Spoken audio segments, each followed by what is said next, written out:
going on, y'all? Kicking with the Junkyard Dog on junkyarddogs.com. It is a bright, sunny morning. This is what I like compared to the gloomy day we had yesterday. So yeah, I'm pretty positive about what's happening, but I am not so sure I'm going to be able to knock it down today, but I'm going to try because I'm hoping that the junkyard will have some of the parts that I need. Oddly enough, for the bell housing, the way the Fords are, you need to have the bell housing attached for the starter to be attached, and my bell housing is missing the fork ball. I don't know what I did with it. I think I took it off and put it on Mayhem, and now I have a bell housing with no fork ball. Yeah, so we're gonna just do whatever we can do, man, and then I'm gonna go hit the junkyard later, see if I can squeeze it in. All right, let's go. So what I'm gonna do, this mug still got the tape deck in it. Crazy, just noticed that. Anyway, I'm gonna take out this kick panel here, start accessing the computer. So I'm gonna remove the seat to make it a lot easier for me to lay under there and get all those wires out. All right, let's go. All right, here's the computer taken out. Now I got the challenge of trying to get that stupid connector through that small hole up there, which I really don't know how I'm going to do that, but without pulling out the dash. But that's what I wanted to do while I was a little bit cleaner. All right, so let's move on. Okay, so at this stage, after we finish going with the computer, because I think I'm going to have to take the dash out. I can't get that damn thing out, or at least take the dash forward so I can shove it through the hole. Let's remove this wheel, and I'll finish removing the fuel line right here. And then also this brake line right here is the one that goes all the way to the back. So it's a bunch of 5/16 bolts all the way down, and then there may be some rivets depending on if somebody's tried to service it before, and if they haven't, then it'll be rivets. Anyway, I'm gonna get up under there because I gotta get this in before I put in the rear end. All right, let's go. So there you have it, the V8 fuel line pulled out. Let's get to the brake line. All right, so I had a couple fellas ask me for more details about the brake line for the rear, so I'm just gonna kind of quickly kind of go through it. So first, you're gonna disconnect this union right here, okay, and then you're gonna take out this 5/16 or 8mm bolt, and you follow it. Let's get under here. It's gonna cut across to another 5/16 bolt right there, and then go under this plate, which is only on the convertibles, and then keep going, and then it makes a little transition right there. There's a rivet right there, and then it keeps going, and then it goes under that plate up into the center. I don't know if you can see it, but I'll show you a little bit more when I get under the car.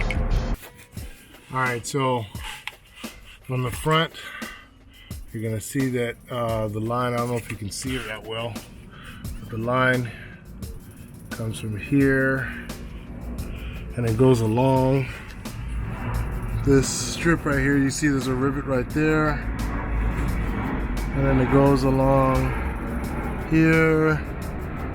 There's another rivet right there, and it just kind of stays in the little rocker right there in the cut. See? And then it turns, goes underneath this plate, which needs to be the rivets removed. And then you'll see it make a turn right here. Hold on. You'll see it make a little turn. You see it? This is the vent tube, and then you see it make a turn, and boom, another rivet up to that rivet right there. As you can see, right there's a rivet that holds that on.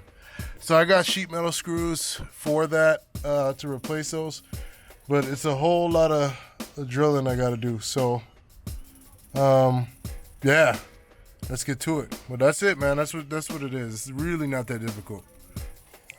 Damn it. I knew that was gonna happen.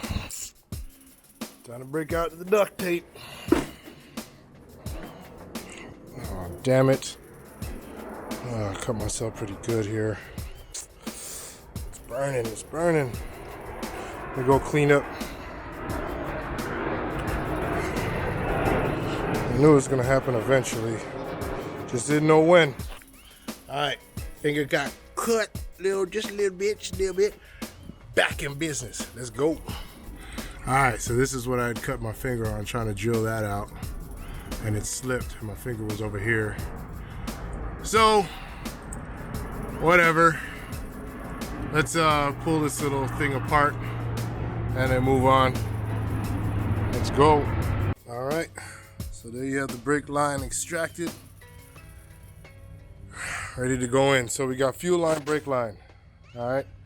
So now for this one, I've already extracted the brake line the fuel line out of this. So I gotta take out the brake line and then run this one right here. Boom. Let's go. Alright guys, so I'm gonna try my best to document this as best as I can. Because I can't do it with both hands. I'll be with one hand and then film with the other. So here's the brake line. So I'm gonna go ahead and take it and start to kind of line it under there. You got the fuel line in the way right now. Get him out the way because I kind of need the car back on the ground on the front to do this fuel line. But I'm gonna stick this back there. Alright. And we're gonna kind of shove them back. And then get this in there. It was underneath. Let's go around the other side here. Like I said, so one fella asked me to try to show as best detail as I can about doing this part of the whole process. So let's get this is the tip right here. We're gonna feed it up behind this plastic shield here into that hole, as you can see right there, and then run it down in the same route. Alright, and then run it down the same route here, run it along. There's a rivet hole right there. We're gonna run it down alongside here and do all the same deal. Okay, so like I said, I can't do it and hold the camera at the same time, so I just try to tell you as best as I can to come through that hole, run the line down along the frame rail here, and then it comes across and makes like a little turn right here, and it goes all the way down to the back. And I'll show you it installed. It's really easy. It's just a bunch of rivets, and you just take them out. All right, let's go. So I'm gonna show you guys how I routed it. There's two new sheet metal screws. There's holes there for the rivets from the factory, but you know, I don't have self-tapping screws that big, and then I'd have to use a bolt. And you run it right down the center of the tunnel here, and it goes, and I put a sheet metal screw there instead of a rivet. Run it behind the parking brake guide, and then there's this plate here. You run it under that plate, and then you run it along the rocker pedal here. So there's one. Let me readjust here so I can show you guys the whole thing. And there's one. Keep going along the rocker panel there. There's another one right there. And then it switches directions here. And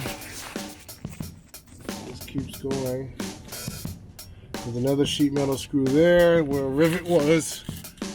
And then back up to the front. And then it cuts across this way. Goes up to the plastic cover and into the engine bay. Yeah, so brake line installed. So we're back on the rear end now that the brake line is in, and I'm gonna change this line back to the original setup because it now will mount from where it originally is supposed to, so I can put a dual exhaust in there, which is how the Mustang was set up anyway, the Fox was set up. So yeah, let's get to that, man, and then drop this in finally. All right, so rear end is now prepped to go in. I put in the new bushings. So I got on this cart, which elevates it a lot, which helps a lot. I'm thinking to just put the jack underneath the dolly itself and just lift the whole thing up and attach the lower control arms first if I can. Alright, so let's just get this thing in, man. There's plenty of videos of people putting these in cars. I'm just going to knock it out because I want to get it back on the ground so I can screw around with the suspension on the front, because right now the way the jack stands are set up, it's kind of dangerous. Alright, and that's the only way I can get the fuel line in too. Alright, so let's go knock it down. Alright, so after much decimation to the lock area, which I severely damaged it, actually I slipped with the drill a few times, so this deck lid is pretty much ruined. Just trying to get the stupid lock out, because nothing else I did worked. Not putting power to the switch, not the fuse, not anything. It just wouldn't open. I don't know what the hell's going on with it, but I got it open though, so I can change the shocks. I'm so pissed about this. Oh well, let's keep going. All right, there it is. Rear end is in. It's all hooked up, and install the sway bar. It's got the bumper. Brake is in the right location. Boom, boom, boom, boom, boom. All right. So let's put this end back on the ground. The only thing I got to hook up is I got to screw these back to their attachments. I already hooked it back up though. But I want to put the wheels back on, put it back on the ground, and start fooling around with the front. Let's go. All right. So there it is. Day 7.